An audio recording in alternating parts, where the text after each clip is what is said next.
अस्सलाम वालेकुम स्टूडेंट्स, कैसे हैं आप सब लोग। उम्मीद करती हूँ आप खैरियत से होंगे। ओके बेटा, आज हम आपकी किताब में करेंगे नात। हमने उस दिन पढ़ी थी, आज हम इंशाल्लाह इसकी एक्सरसाइज करेंगे। ठीक है बेटा, तो देखें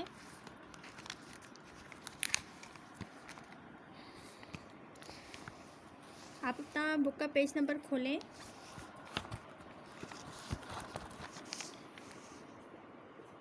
पेज नंबर है 7। ठीक है, इधर क्वेश्चन आंसर दिए हुए हैं। यहाँ पे क्वेश्चन नंबर 1 है, हमारे प्यारे नबी सल्लल्लाहु अलैहि वसल्लम का नाम बताएं। तो आपने सबसे पहले अपनी नोटबुक खोलनी है। उसमें आपने क्या करना है, इसका आपने सबसे पहले लिखना है ऊपर उन्वान, ठीक है, नात, और आपने उसके अल्फाज मायने करने हैं। ठीक है, सबसे पहले आपने हर चैप्टर के अल्फाज मायने करने होते हैं। आपने बीच में सेंटर लाइन इस तरह ड्रा की। आपने लिखना है अल्फाज एक साइड पर, दूसरी साइड पर लिखना है मायने। फिर आपने लिखना है नात, ऐसी नज़म जिसमें हज़रत मोहम्मद सल्लल्लाहु अलैहि वसल्लम की तारीफ़ बयान हो। ठीक है, इसके मीनिंग है नात के। हक़ का मतलब है सच, रहनुमा का मतलब रास्ता दिखाने वाला। ठीक है, फलक का मतलब है आसमान, हादी कहते हैं हिदायत देने वाला, जहाँ कहते हैं दुनिया को। ठीक है, थोड़े से नुक्ते डार्क कर लेते हैं। गधा कहते हैं फ़कीर को। ठीक है, जब आपने एक पेज पे अगर ये आपके आ जाए तो आपने नेक्स्ट पेज से फिर उसके बाद आपने क्वेश्चन आंसर शुरू करने हैं। ठीक है, तो सवाल नंबर 1 है, हमारे नबी प्यारे नबी सल्लल्लाहु अलैहि वसल्लम का नाम बताएं। आपने जवाब लिखना है हमारे प्यारे नबी सल्लल्लाहु अलैहि वसल्लम का नाम हज़रत मोहम्मद सल्लल्लाहु अलैहि वसल्लम है।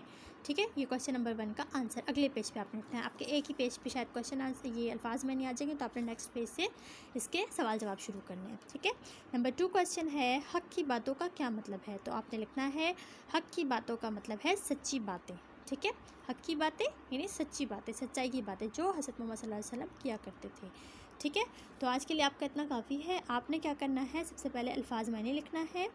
ठीक है, आपने जब नेक्स्ट चैप्टर शुरू कर रहे हैं नात, उन्वान लिखकर उसके बाद आपने अल्फाज मायने जब आपने सारे लिख लिए, आपके अगर एक पेज पे आ गए हैं तो आपने नेक्स्ट पेज पे आपने क्वेश्चन आंसर लिखने हैं। यहाँ पे क्वेश्चन नंबर 1 और 2 मैंने आपको करवाए हुए हैं। ठीक है, ये देखें, आप देख सकते हैं। आपने इसी तरह क्वेश्चन नंबर 1 लिखना है और फिर नीचे उसका आंसर। और अच्छा, मेरी बात याद रखें कि आपने नीचे जब आपका एक क्वेश्चन ख़त्म हो जाए या आपके जिस अल्फाज मायने हैं अब ये आपने कंप्लीट कर लिए हैं, तो आपने इसके नीचे लाइन ड्रॉ कर दी, फिनिश लाइन।